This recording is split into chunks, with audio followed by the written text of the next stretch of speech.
Денешниот разговор го посветуваме на жената и бизнисот. Мој гостин е денеска Валентина Дисовска од Бизнис асоциацијата од Скопје. Добре ни дојдовте во Мега телевизија и во нашето ново студио. Пред се ви благодарам на поканата, подобро ве најдов и морам да ве пофалам дека студиото ви е прекрасно. Ви благодарам. Како што најавив, денешниот разговор ќе го посветиме на бизнисот и на жената.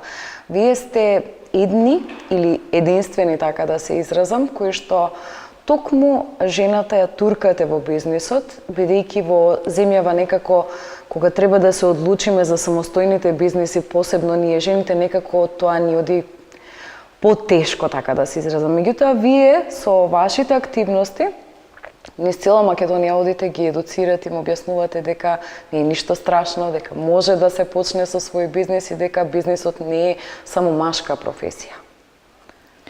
Токму така, бизнисот не е машка професија. Еве веќе неколку години како Сдружение на бизнис жени го работиме тоа, фактички работиме на економско јакнење на жената и на јакнење на женското предприемништво. Многу често се среќаваме со прашањата: а зошто ги делите бизнисите на машки и женски? Каде е родовиот баланс? И кога ќе го поставиме прашањето каде е родовиот баланс, од први нема да ни текнат кои се разликите помеѓу мажите и жените во бизнисите. Меѓутоа, кога ќе погледнеме малку во минатото, кога ќе видиме кои се стереотипите кои ги влечеме од менталитетот, од нашата пред се едукација, ќе сватиме дека жените пред се немаат предприемничко учење, жените пред се немаат не го влечат во своите корени предприемништвото. Затоа ние се залагаме да ја зајакнеме жената на предприемничко поле, а исто така мораме тоа да го правиме затоа што економијата само така може да расте. Ние немаме доволно правни субјекти каде да ги вработиме сите. Мораме да бидеме насочени на раст и развој на предприемништво. Имавме еден систем, имаме друг систем, меѓутоа менталитетот на поднебието каде што се наоѓаме пред се потекнуваме од една рурална средина, од една традиционална стереотипна средина каде што жената предиспозиционирана е да биде во домот, а не надвор и да ги брка така условно речено оние машки работи кога станува збор за заработувачката, носењето дома. Полека работите се менуваат. Се почесто жените нели се вработени. Често се случува и тие да се носители на главниот буџет дома, меѓутоа се уште е тешко кога станува збор за самоопределба во однос на самостоен настап во бизнисот. Може би недостасува предприемничкото образование кај жената или подготвеност. Меѓутоа, колку менталитетот како центар или стравот од мажот исто така може да влие, се пресудни за жената да влезе во бизнис?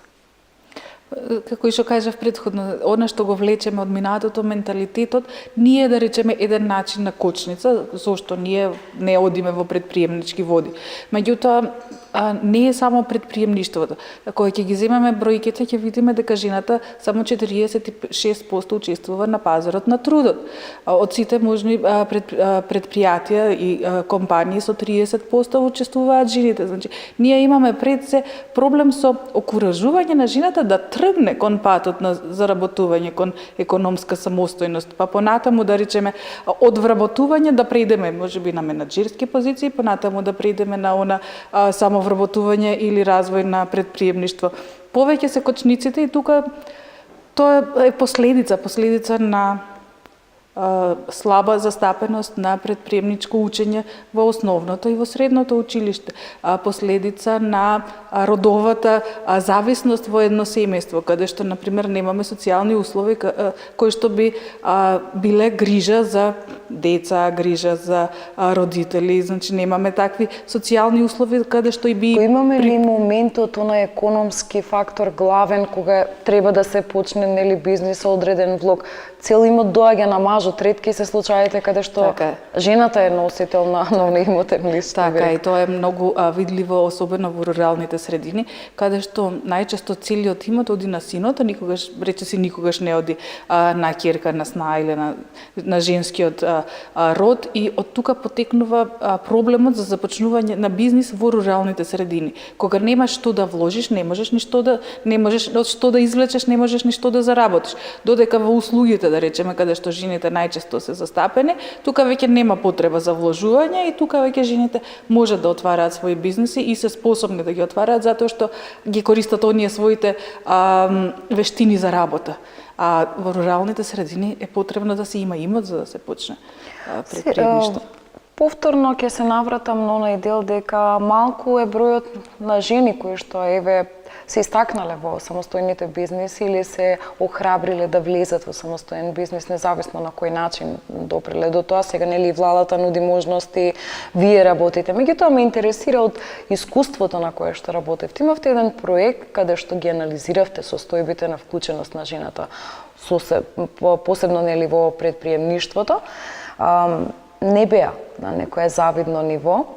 Тешко некако се провлекуваме во тој дел, меѓутоа дополнително ме интересира зошто жените се плашат. Дали она нејасна граница помеѓу машки бизнис и женски бизнис, за кој што јас лично верувам дека не постои некаква граница, меѓутоа обично се избираат оние кулинарски вештини, па шиење, па моден креатор или нешто такво, или работа со деца, кога се избира да се влезе самостојно во бизнис. Токму така, жените најмногу одбираат да работат во услугите или пак во бизниси кои што веќе ги знаат како вештина. И тоа го искористуваат за својот развој на своите компании. Меѓутоа, многу е реток бројот на жени, многу мал број на жени влегуваат, да речеме, во STEM. Тоа се оние машинство, значи работите кои што се со поголем профит, и оние работи кои што имаат поголем замав. Значи, жените воопшто не влегуваат во такви бизниси. Тие не вложуваат во своите бизниси големи финансиски средства. Нема да сретнете жена која што ја ставила куќата за да почне под хипотека за да почне бизнис. Туку напротив ќе почне со она кое што го има. А додека пак мажите најчесто почнуваат и замислуваат дека треба да биде бизнисот голем. И тука е разликата. Жените одат кон мали бизниси, мал обрат и мал профит. Мажите одат кон големи бизниси и тука имаат голем профит. И дори не станеме свесни дека треба да се насочиме кон поголем профит, значи да ги наоѓаме работите каде што би имале поголем профит, се до тогаш ќе бидеме во микро и мал сегмент и секако помалку ќе заработуваме. Ризикот ли ни недостасува? Не недостасува храброст и не недостасува некој кој што ќе стои позади нас. Пред се да речеме некаква финансиска институција. Зошто да немаме финансиска институција која што ќе биде насочена само за јакнење на женското предприемништво, која што ќе дава одредени број на кредити со поволни стапки, едукацијски центри за женско предприемништво, понатаму одредени канцеларии кои што ќе ги сервираат сите можни информации за раст и развој на бизнисот на едно место каде што тие би можеле да се обратат. Сето тоа е нешто на кое што се работи. Сега во моментов нели ја работиме и стратегијата за женско предприемништво, па искрено се надевам дека преку таа стратегија ќе успееме да собереме сили да можеме преку влада да издействуваме на одредени средства за да сето ова се сработи во принцип. Ние имаме поддршката конкретно во неколку програми од страна на владата. Имаме многу од, како да се изразам, аплицирање на некои места каде што да се дава некое поголемо право за жената да влезе во предприемништвото. Еден податок од една наша драга пријателка, така ќе се изразам, Светлана Петковска, ќе ја спомнеме нели од организацијата на жени, така ни е најпозната, вели женските бизниси се мали, меѓутоа никогаш не должат наспроти оние големи бизниси. Што тука фали? Што во овој момент фали кога зборуваме за вистина се мали, меѓутоа не должат? Го споменавме моментот на неприфаќање на ризикот да се игра на нешто поголемо за да се привлече профитот. Како тука да ги убедиме жените? Кон што да ги убедиме? Да ги убедиме да растат, да ги убедиме да должат или не, да растат во поголеми и попрофитни бизниси, да така се стремат кон нив наспроти изборот на овие мали предпријатија, бидејќи и кога ги имаме програмите, сепак избираат да не знам, да отворат сладкарница или место каде што ќе се подготвуваат колачи и торти, или како што споменав, модни дизајнери од типот на венчаници и слично, ги нема во некој друг бизнис, како, например, транспорт, да речеме дека главна е жена. Токму тоа што знаат да го работат, го претечуваат во бизнис. И најчесто нормално идат во бизнис заради потребата од економско самостојување во принцип. И никогаш не размислуваат која е идејата, која е можноста за да го отворам бизнисот. Не се отвараат бизнисите заради можност кај нас. Кај нас се отвараат бизнисите заради потребата од екзистенција. Од друга страна, ако веќе говориме на раст, да речеме, да одиме на раст и развој на компании кои што повеќе заработуваат, имаат поголем обрт и поголем профит, тука сега го станува збор и задолжувањето.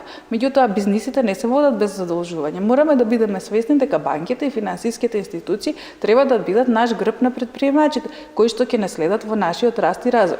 И тука исто ни се јавува еден проблем, каде што процентуално гледано на жените им се дава помал број на кредити. Значи, потешко добива жена кредит, отколку што добива маж кредит. Иако е докажано дека жените пак подобро ги враќаат кредитите и дека многу ретко остануваат должни без да ги покријат своите задолжници во банките. Значи, имаме тука еден пак менталитет скриен во соработката со насочен.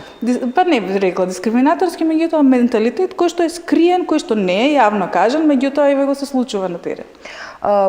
Ги споменав повторно, ќе се навратам на малите бизниси кои што се избор изминативе години, да постојано се зборува за жената и бизнисот, жената и предприемништвото, да се осамостојат, да почнат своји бизниси. Меѓутоа, сте размислувале ли како здружение од типот на тоа ќе се отворат многу места за правење на торти, ќе се отворат многу козметички салони и ќе се отворат многу шивачки услуги, да речем, во едно место како конкретно Битола. Во случајов не постои поле за развој и сепак имаме еден момент кога зад себе ќе оставиме бизнис кој што не бил успешен. Нема простор за развој заради големата конкуренција. Како стојат жените со идеите за бизниси? Тоа доаѓа некаков вид на помодарство. Можеме да кажеме дека едно време многу беа модерни локални гранапчиња, дуќанчиња. Понатаму нешто многу модерни салони за убавина, па салони за ногти правење, и тоа некако се доаѓа во некој период. Сега е тоа модерно, тоа се заработува, сите тоа да го работиме. Никој не прави сегментирање на пазарот, да види што се случува на пазарот, што му недостасува на пазарот, да направи истражување за да може да се најде себе си. Тоа е основата во направење на бизнис. Мора да се направи барем микроистражување, да речеме, ако е за Битола, за Битола и за Битолски регион, што е она недостасува, за да тука влезеш и да тоа биде еден ниш маркет кој што ќе се покрие. Бидејќи ако отвориме сите дуќани, бутици, каде што се продаваме гардероба, каде што бутици никнуваат нонстоп, значи не ја допираме потребата. Ние сме уште една капка во големото езеро, нели? Меѓутоа, ако ја најдеме вистинската информација што недостасува на пазарот, тоа е она која што во принцип би можело да се разработува понатаму и да расте. Меѓутоа, од друга страна, ако е нешто иновативно, треба да се изоди патот на запознавање на клиентите со она што е иновативно. Тоа е можеби и потешкиот дел, меѓутоа пак од тука профитот е неизоставен. Тука мора да има веќе понатаму после одредено време бенефит затоа што сте први на пазарот. Секој што доаѓа прв на пазарот го крши летот. Анализите кои што вие ги имате, нели, ве има низ цела Македонија каде што ја скинирате сликата. Може ли да се одвои регион каде што овие женски бизниси почнуваат да се зголемуваат како бројка, или можеби вашата интенција, руралната жена малку да ја разбудиме, гледа некое светло? Жените во руралната средина во последните години се освестуваат и оние кои што се тргнати да работат бизнис во аграрот, навистина добро напредуваат. Имаме неколку наши членки кои што се во аграрот и кои што се, да речеме, ја имаме Љубица Џонич кој што е најголем производител на брокола во Македонија. Ја имаме Васка Мојсковска која што произведува грозје и калемени лозови садници, која што воопшто не котира на македонскиот пазар. Сето оди за извоз за Русија и така натаму. Значи, оние кои што ќе тргнат да го работат бизнисот, имаат можности, имаат начин. И ние како здружение помагаме, меѓутоа и можностите се големи, меѓутоа само треба да се има еден широко отворен поглед за да се најдат можностите. Тоа е она што недостасува.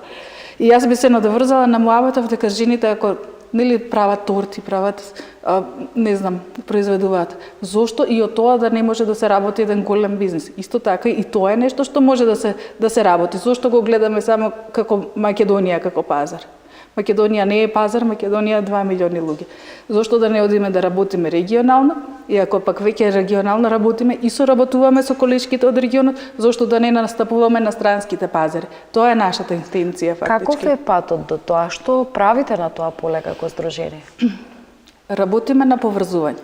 Работиме на прибирање на информации, на тоа што се работи во регионот и на поврзување на жените кои што работат во исти бранши, за понатаму да се работи како развој на една целина, значи развој на продукти од еден регион кој што понатаму би оделен на големите пазари, бидејќи свесни сме и знаеме дека на големите пазари ние како мали производители не можеме добро да поминеме. Кои се најчестите проблеми кои што жените кои што доаѓаат кај вас во здружението бараат решение или помош од вас? Различни се. Различни ситуации, различни проблеми и различни решенија. Од најминорните, да речеме, како да се води од сметководство, правни прашања, како да се оди во институции, како да се земе некој грант кој што информации за тоа што постои, консултативни услуги, да речеме и така натаму, па до бизнис поврзување и до не само регионално, па и на светско ниво. Значи ние покушаваме и нудиме помош на сите нивоа. Она што ние не можеме како организација, затоа сме пак вмрежени во Балканската коалиција на бизнис здруженија и сме вмрежени во Светското здружение на бизнис жени. Така да ако не можеме ние со нашите капацитети, ако ги немаме тие информации, се обраќаме во регионот, се обраќаме на светско ниво и ги добиваме информациите. Ги споменавме странските пазари, комуникациите со регионот, нели, и другите од страна што ни доаѓаат. Колку ние како Македонија, или можеби овој синдром на Балканот, кога станува збор за вклучување на жената во бизнисот, стоиме ниско или можеби тука сме на некое ниво според вашите информации со обкружувањето Србија, Бугарија и слично? Процентуално сме добри. Добро стоиме со тие 30% што ги имаме жени предприемачи од севкупниот број на предприемништво, за разлика од една Црна Гора каде што имаме 10 до 12%, значи тие се на многу пониско ниво, Босна исто така на многу пониско ниво. Ние во ова југоисточна Европа добро котираме, па добро котираме дури и на европски ниво. Со Америка сме малце послаби, тие се околу 41%, меѓутоа пак не можеме да кажеме дека нешто многу сме слаби. Меѓутоа, ние сме слаби со тоа што имаме слаб профит, со тоа што имаме слаба заработувачка. Тука е нас многу мал број на луѓе се вработени во компаниите кои што се водени од жени. Тоа е нашиот проблем, што е микро и мал сегмент што не растат фактички компаниите. Го немаме растот, се трудиме да се поврземе со надворешни врски за да може да профункционира и да расте тој еден бизнис. Колку е тешко да се допре до странските пазари кога најчестите проблеми, според мене, што го знам јас како локален човек тука, е ако една жена прави торти, убаво ги прави, прекрасно ги прави, меѓутоа нема соодветна декларација и не може да се пласира на пазарот, туку едната комшивка порачала торта и другата порачала и веќе за третата се размислува. Како тука да се едуцираат жените? Каде се може да се едуцираат дека едноставно неопходно е формирање на таа фирма и сите тие работи кои што следуваат со самата фирма? Кога веќе говориме за нарачувањето од едната комшивка, другата комшивка, тоа е веќе сива економија. Ние стрикно се бориме против сивата економија, затоа што тоа не е здраво општество каде што постои сива економија.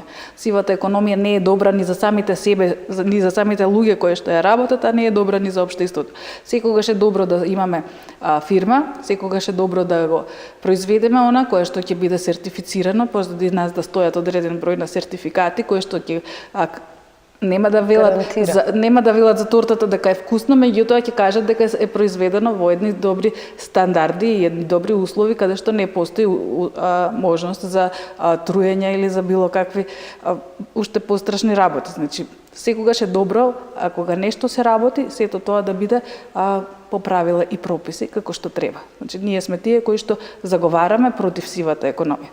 А кога веќе спомнавме Странските пазари, еве сега пред некој ден стигна повик од International Trade Center, каде што, например, добивме повик да ги повикаме жените од Македонија и од Југоисточна Европа да бидат присутни на Pure London, значи на манифестација која што е за купување и продавање на гардероба и на аксесорис и на материјали кои што се уз гардеробата. Значи тоа е еден од најголемите куповни саеми во Англија. International Trade Center ќе им обезбеди штанд и ќе ги спреми жените како да постапуваат таму и како да преговарат. Тоа е една голема придобивка. Значи тоа е она кое што има ли интерес на пријавени луѓе кои што ќе одат таму? Значи, ние ова го објавивме и го пративме на нашето членство, објавивме во медиумите, досега 3 компании се пријавија. Значи, го пријавивме пред 2 дена. За жал нема многу време, тоа до 3 е отворен повикот да се конкурира. Секако од таму ќе бидат избрани компаниите кои што ќе присуствуваат, меѓутоа ете ја можноста која што ние ја нудиме. Значи им даваме можност да одат на еден светски саем за набавка на роба на големите компании. Покрај советување и информирање на жените во однос или на отпочнување на одреден бизнис, каде се движи вашата насока како здружение? Интенцијата ја знаеме, нели, зголемување или излегување од тој микро и мал сектор. Меѓутоа, како здружение, вие конкретно црпите искуства од странство и ги пренесувате тука. Сте наишле ли на бенефит од до сега? Секако.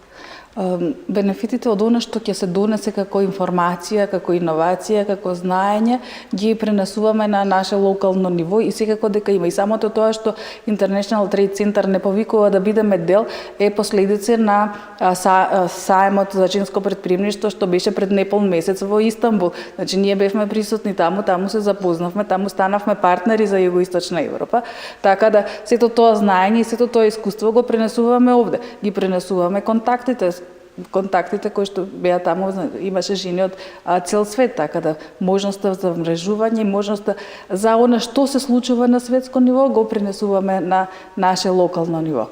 Исто така сме дел од Европската тренинг фондација, каде што на европско ниво се креираат тренинзи за раст и развој на женското претприемништво. На крајот на месецот одиме на една, не би рекла обука, тоа е еден состанок на кој што заеднички ги креираме тренинг програмите, кои што понатаму ќе ги имплементираме на нашите простори. Не сме затворени, одиме напред, значи многу добро сме примени и можам да кажам дека сме можеби една и од појаките организации во регионот, каде што секаде сме викнати, како што е International Labour Organization, тренинг центарот на ILO во Торино, значи Европската тренинг фондација. Секаде сме добро примени и секаде во принцип добро соработуваме и добро се држиме. Како такве, меѓутоа, она малата држава со малиот број на претприемачи си го прави своето.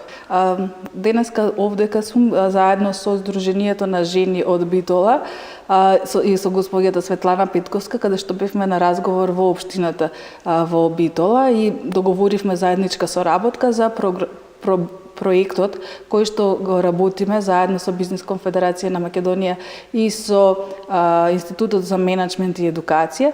Тоа е проект кој што ќе работи за самовработување на самоохрани мајки и жени жртви на семејно насилство. Значи тоа е една нова програма која што ние ја ставаме во нашата социјална работа или општествено одговорна работа. Проектот е финансиран од Европската унија, ќе трае до крајот на годинава и планираме да обучиме од Битолскиот регион околу 30 жени самоохрани мајки, да можат да се вработат или пак да можат да се самовработат.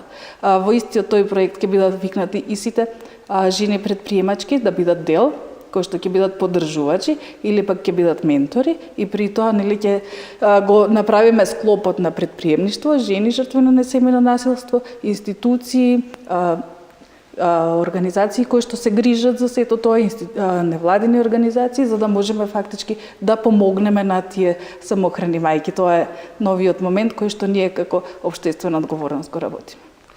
Благодарам за вашето гостување и се надевам повторно ќе се видиме кога ќе имаме некои конкретни резултати и за овој проект секако и за напредокот на вашето здружение.